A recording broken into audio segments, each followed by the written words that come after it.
عارفين ايه اكتر حاجة غريبة في الانسان؟ انه ممكن يعيش عمره كله وما يعرفش نفسه فعلا. مش فاهم نفسه ولا عارف نفسه هي ايه.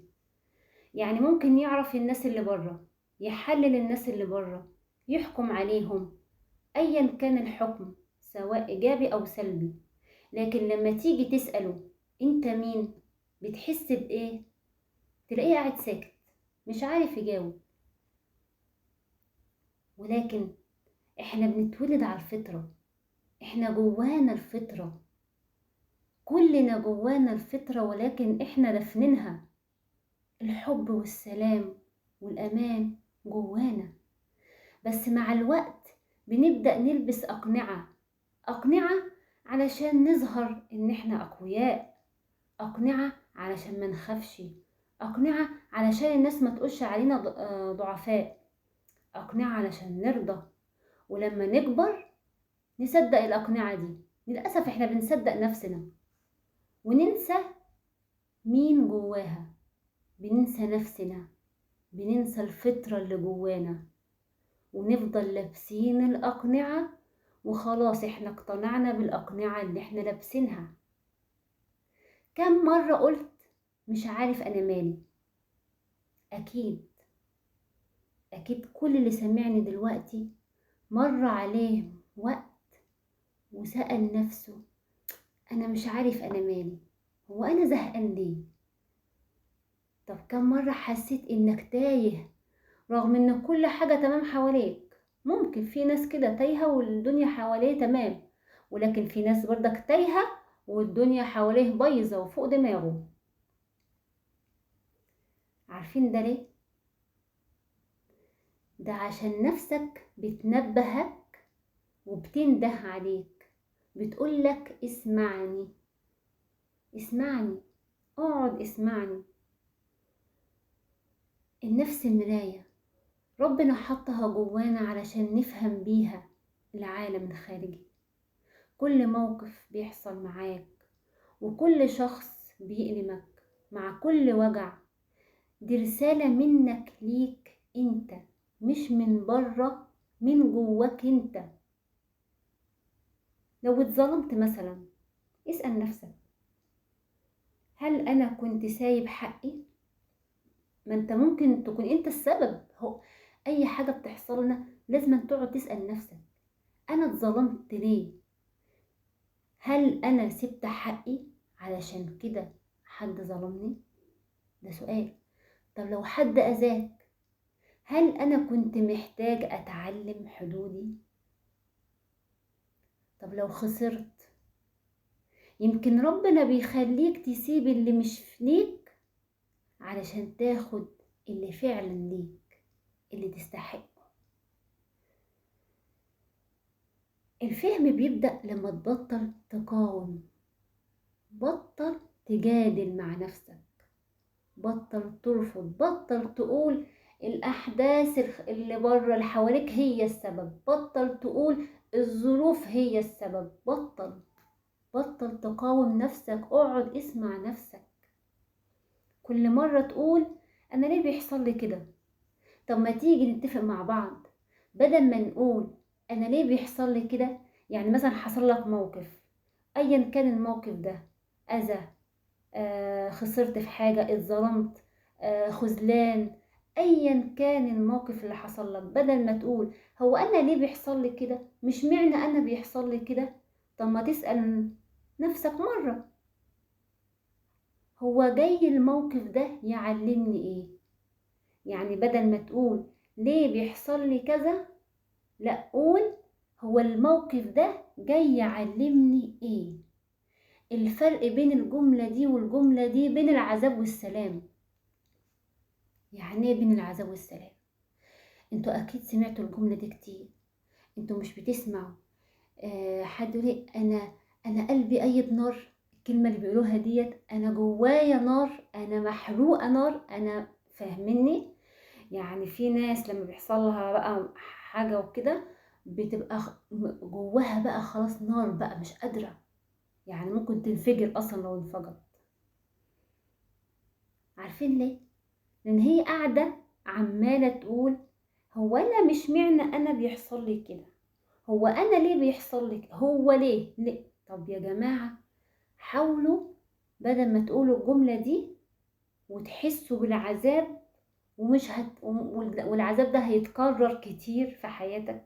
طول ما انت بتقول ليه بيحصل لي انا كده وما قعدتش مع نفسك وبتسأل نفسك، هيتكرر الموقف ده كتير في حياتك. فعشان كده انا بقول لكم احنا نبدل الجملة دي بجملة تانية مع الموقف اللي هيحصل لك. تقول هو ليه الموقف ده، هو جاي يعلمني ايه. واقعد مع نفسك كده، هتلاقي نفسك بتجاوب لك، بيعلمك 1 2 3. الفرق بقى ايه؟ انك هتحس بسلام، هتعرف ترتب امورك وتحلها بإذن الله تعالى بكل هدوء وبكل راحة، لانك انت سلمت امرك لله وفوضت امرك لله، وقعدت كده مع نفسك وسألت نفسك وصلحت من نفسك. اكيد في حاجة جواك خلت الحدث اللي بره ده يحصل لك. فاهمني؟ النفس مش حاجة واحدة، النفس مراحل وطبقات، زي ما بتطلع السلم كده. هل انت بتطلع السلم درجة واحدة؟ يعني من السلمة الأولى بتطلع العاشر مثلا؟ لا طبعا، انت بتطلع سلمة سلمة. النفس كده برضه، في نفس أمارة. النفس الأمارة دي تلاقي صوتها عالي، ما بقولش صوتها عالي قدام الناس، لا، دي صوتها عالي جواك انت تلاقي جواك دوشة، وعمال بقى تفكر في ده وتعمل في ده، وعمال جوه في حرب جواك، انت بتحارب نفسك جواك. النفس عامله لك ازعاج، عماله تخوفك، عمال تقارن نفسك وبين غيرك، عمال تشككك في نفسك، وعماله ما هي نفسك اللي عماله تعمل لك الفيلم ده كله جواك. كل ده من نفسك انت جواك. بس هي مش نفس أمارة، هي الحقيقة هي مش شريرة خالص. النفس الأمارة دي مش شريرة خالص، دي نفس محتاجة حاجة واحدة بس. كان نفسي يعني أخليها لكم سؤال وانتوا تجاوبوا عليه. النفس دي محتاجة ايه؟ النفس اللي هي عمالة جواك كده، عاملة لك دوشة وصوتها عالي وعاملة لك إزعاج وعمالة تخوفك وعمالة تقارنك وعمالة تشكك في نفسك عمال، النفس دي محتاجة ايه؟ انتوا عارفين محتاجة ايه؟ هي محتاجة حاجة واحدة بس، محتاجة تحس بأمان، بس كده. محتاجة انك تقعد مع نفسك وتطبطب عليها. اه والله ما تضحكوش. طبطب على نفسك، محدش هيطبطب على نفسك غير نفسك. صدقوني، لو قعدت مع واحد، يعني لو جبت مين بيموت فيك وبيحبك وفاهمني، يعني لو جبت مين طبطب عليك هيطبطب عليك، وبعد ما يمشي مش هتحس بحاجة، هتحس ان نفسك عايزة تطبطب تاني. فاهمني؟ فعشان ما تحسش انك عايز تطبطب تاني، انت طبطب بقى على نفسك. أه، حط ايدك على كتفك دلوقتي وطبطب على نفسك. اه والله بسيطة جدا، احضن نفسك وطبطب عليها، اعملها، والله هتحس بفرق. ولو ما حسيتش المرة الأولى هتحس المرة التانية، وما حسيتش التانية هتحس التالتة. اعمل كده مع نفسك على طول لحد ما تلاقي نفسك أصلا انت مش محتاج حد يطبطب عليك، انت بتطبطب على نفسك. فاهمني؟ النفس التانية اللي هي النفس اللوامة، دي بقى خلاص بدأت تفوق، عمالة بقى يعني بتلوم نفسها، بتعمل حاجة وتراجع نفسها. طب وتتعب شوية وتقوم شوية وتعرف غلطها فين، بتحاول تبحث تفتش نفسها كده فين الغلط، طب ده حصل ليه، طب ده ايه اللي عمل. ده أكبر دليل إنك خلاص بدأت تفوق. ولما توصل للنفس التالتة بقى، ولما توصل للنفس المطمئنة، هتحس بسكون غريب. الناس هيقولوا عليك انت عايش في ملكوت لوحدك. اه والله بتحصل يعني. هيقولوا هو ماله ده، هو مش عايش معانا، هو مش شايف الدنيا حواليه. انت هتلاقي نفسك اصلا في عالم تاني هم مش حاسين بيه، عشان النفس المطمئنة ديت المرحلة اللي انت هتوصل فيها، مش لان الظروف اتعدلت حواليك، لا، انت ممكن تكون الدنيا حواليك بتتهد وبيحصل بلاوي حواليك، ولكن انت مطمئن، انت نفسك جواك هادية مطمئنة. ليه بقى؟ لانك انت عدلت نفسك بس. وطبعا الحاجات دي باذن الله تعالى، بس ادعوا لي ربنا كده ييسرها، وهعلمكم ان شاء الله باذن الله كل حاجه. دي نيتي يا رب، نيتي باذن الله كل حاجه هعلمها لكم وهقول لكم عليها ازاي اصلا هتعدل نفسك باذن الله تعالى. فانت لما تعدل نفسك مهما يحصل في العالم الخارجي اللي هو اللي حواليك، البيئه اللي انت قاعد فيها، مهما يحصل فيها انت نفسك مطمئنه. وعايزه اقول لك، انت لو نفسك اتعدلت قسما بالله اللي حواليك هيتعدلوا، ايا كان اللي حواليك. ممكن اللي حواليك يكونوا ناس اشرار مع ناس تانية، ولكن معاك انت ملائكة. اه والله. هتحسوا بالحاجة دي بعدين، كل ما انت تشتغل على نفسك وتدرب نفسك وتتعلم واللي تتعلم وتطبقه في حياتك وتحب نفسك. يا جماعة انا فاكرة واحنا صغيرين كانوا بيقولوا لا لا لا، اللي بيحب نفسه ده حب يبقى اناني. لا، ده مش اناني خالص. فهمونا ان اللي بيحب نفسه يبقى شخص اناني، بالعكس، وخلونا ان احنا نحب غيرنا وما نحبش نفسنا. طب انا عايزة اسألكم سؤال. مثلا هنيجي مثلا في العلاقات، واحدة بتحب واحد او واحد بيحب واحدة، ايا كان يعني، هي بتحبه وبتموت فيه ويعني مش هوصف لكم بقى، انتوا اكيد عارفين بقى قصص. يعني لو قعدنا نحكي على القصص دي من هنا للعمر كله مش هتخلص. المهم هي بتحبه قوي قوي، تمام، وهو مش بيبادلها نفس الحب، مش بيحبها نفس الحب، او بالعكس، هو بيحبها قوي قوي قوي وهي مش بتحبه نفس الحب. طيب، بس هو مش حابب نفسه، يعني هو لا، انا بحبها هي، انا مش مهم نفسي، لا لا، نفسي انا اهم حاجة هي، اهم حاجة هي تكون مبسوطة وراضية وسعيدة. انا اشوفها كده مبسوطة انا هبقى مبسوط، انا اشوفها كده سعيدة انا هبقى سعيد، وناسي نفسه. وهو اصلا يعني بيتألم من جوه لما مثلا ايه تيجي يجي يكلمها ما بتردش عليه، يعني حاجات كده بقى، ايه، حوارات كتيرة كده نبقى نفتحها بعدين ان شاء الله في قصص الحب والعلاقات بإذن الله تعالى. فبيحس بألم وبيحس بخذلان، وانها مش بتحبني زي ما بحبها، او هي بتقول ما بيحبنيش زي ما بحبه. المهم انا عايزة بقى ايه، هو ده سبب السؤال.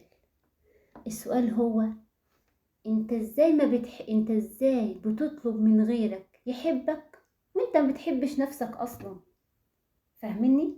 يعني هما ربونا زمان واحنا صغيرين طبعا، يعني كنا بنسمع من كذا اتجاه وكده، يعني لا، حب النفس ده اناني، اللي بيحب نفسه بقى اناني.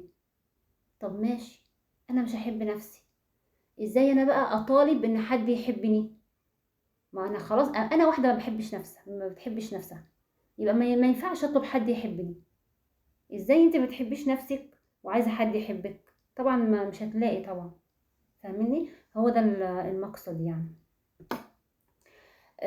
زي مثلا واحدة مثلا دايما تقول ايه، ليه الناس بتبعد عني؟ كل ما ادي بيتعبوني. يعني تلاقي الواحدة فرشة الأرض ورد ومش عارفة زي ما بيقولوا كده ايه، أيدة شموع، صوابعها شموع، وعمالة تدي وتعمل والآخر بيبعدوا عنها.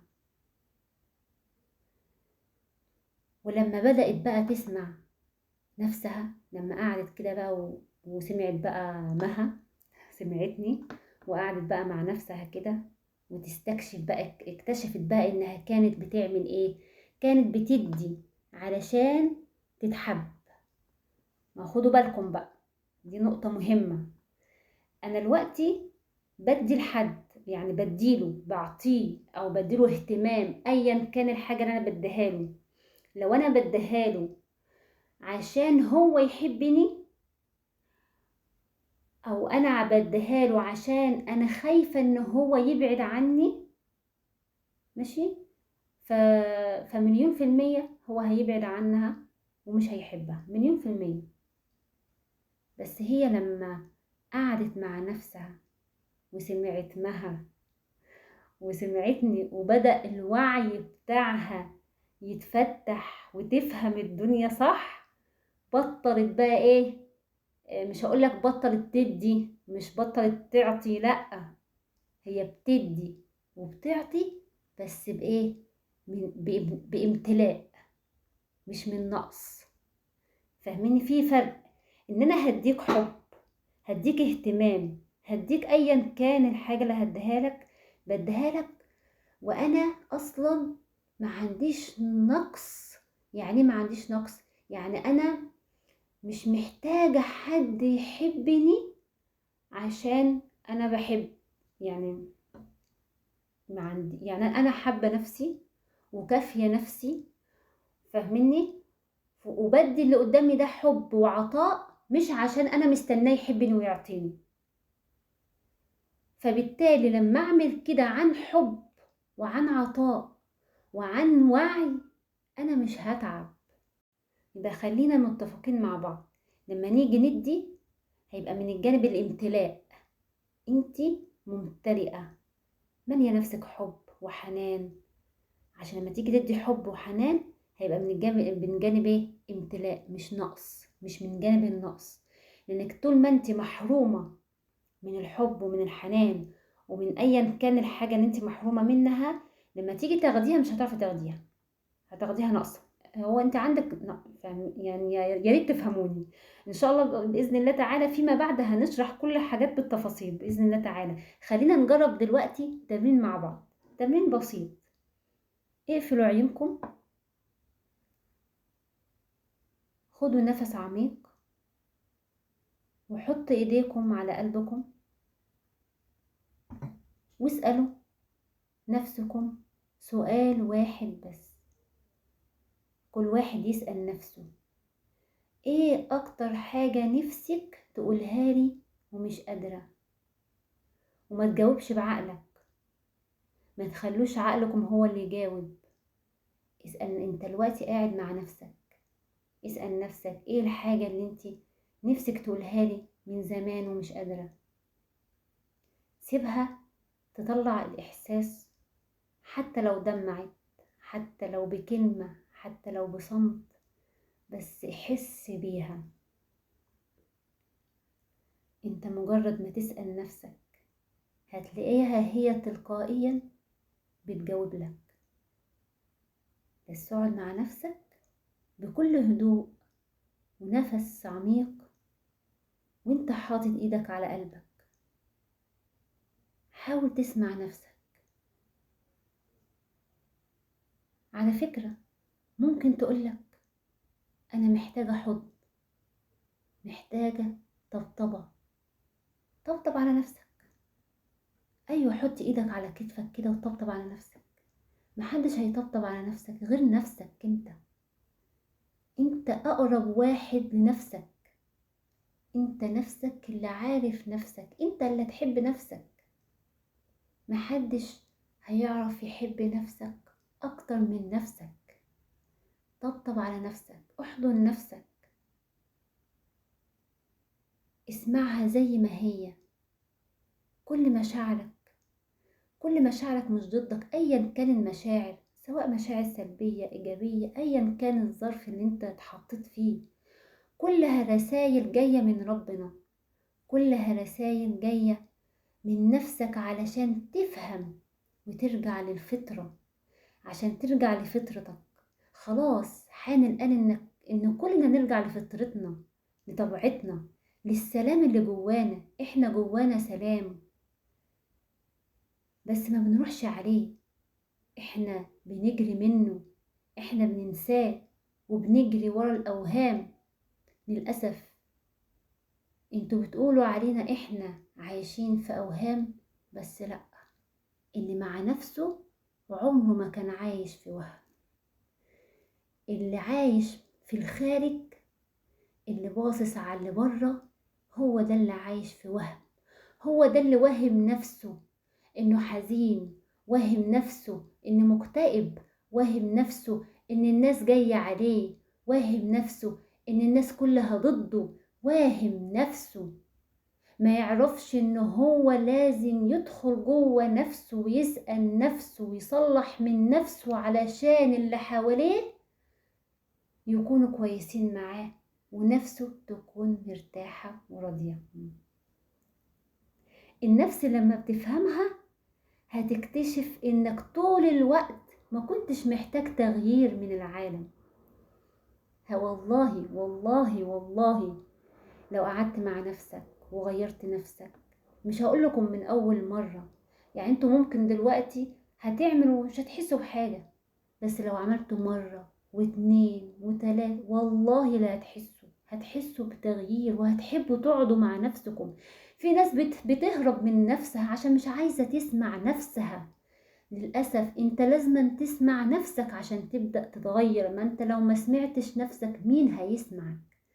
انتوا معظم الناس بتدور على اللي يسمعها. طب ما انت تقعد تسمع نفسك علشان هتيجي في الوقت وهتلاقي اللي يسمعك. يعني انت نفسك مش بتسمع نفسك، يبقى تطلب من غيرك يسمعك ليه؟ ولو سمعك مش هيعمل لك حاجة. شوف يعني اي حد بيسمعني دلوقتي اكيد مر بالظروف دي، اكيد قعدت مع حد واتكلمت معاه وقلت له واحد اتنين تلاتة وعندي واحد اتنين تلاتة، هيعمل لك ايه؟ اقصى حاجة هيعملها لك هيقولك معلش، هي الدنيا كده، هي جاية عليك، انت اتظلمت، وبيشيلك فوق طاقتك. يعني هو مش بيهون عليك، لا ده هو بيزود عليك. لما انا طقطق عليك كده وطبطب عليك، الناس كلها جاية عليك، انت مظلوم، الناس كلها ظلماك، انت وانت وانت وانت بقى ايه مبسوط. انت فاكر ان هو ده بقى بيحبك حبيبك؟ لا خالص. لما يجي واحد غيره بقى يقولك خش جوه نفسك، شوف نفسك واسأل نفسك هو الموقف ده حصل معايا ليه، وانت هتعرف الإجابة بس من نفسك مش من بره، وهتصلح نفسك. ولما تبدأ تعرف خطوات معينة تمشي عليها، أنا عملت واحد اتنين تلاتة، لأ المفروض كنت أعمل الحاجة التانية، هتلاقي الموقف عدى بسلام. وانتوا مش بتشوفوا يا جماعة اتنين جنب بعضيهم واحنا الأحداث بتبقى زي ما هي، أحداث مثلا مشتركة وكله شايف الحدث، ولكن تلاقي واحد رايق وهادي وماشي الدنيا بسلام، والتاني متعفرت وحزين وكئيب وي وي وي. بيقولوا على الهادي ان هو عايش في وهم. ما يعرفوش ان هو وصل مرحلة عالية جدا. هما لما يوصلوها بإذن الله هيحسوا بيها، لأن المرحلة دي ما بتتوصفش، هي بتتحس. فلما تكتشف، فلما النفس لما تقعد مع نفسك وتفهمها، ساعتها هتعرف انك كنت محتاج حاجة واحدة بس. انت ما كنتش محتاج حد يسمعك، ولا كنت محتاج حد يطبطب عليك، ولا كنت محتاج حد يقف جنبك، ولا كنت محتاج تسمع كلمة حلوة من حد. لأ، انت كنت محتاج تسمع نفسك. كنت محتاج تقعد مع نفسك ولو 5 دقايق يوميا وتسمع نفسك وتطبطب على نفسك. والله ما هتحتاج حاجة من حد. ولما تفهمها هتعرف طريقك الصح وهتعرف ربك. ياه لما تعرف ربنا صح. طبعا هتقولوا انتي واحنا مش عارفين ربنا؟ لا، احنا كلنا عارفين ربنا ونعمة بالله، وكلنا بنصلي ونصوم، بس مش الصلاة والصوم بس، ده حاجات تانية كتير قوي. انك تقعد كده تتكلم مع ربنا ده احساس تاني خالص، ومشاعر تانية يعني إن شاء الله بإذن الله هتوصلوا لها، وأنا مش هاسيبكم إلا لمّا توصلوا لها بإذن الله تعالى. وهتحس ساعتها إنك رجعت، مش رجعت لمكان معين، لأ، أنت رجعت لنفسك الحقيقية، رجعت لفطرتك الحقيقية، رجعت لنفسك المطمئنة الراضية المرضية. وآخر حاجة، لما تفهم نفسك كل شيء حواليك هيتغير. والسلام عليكم ورحمة الله وبركاته.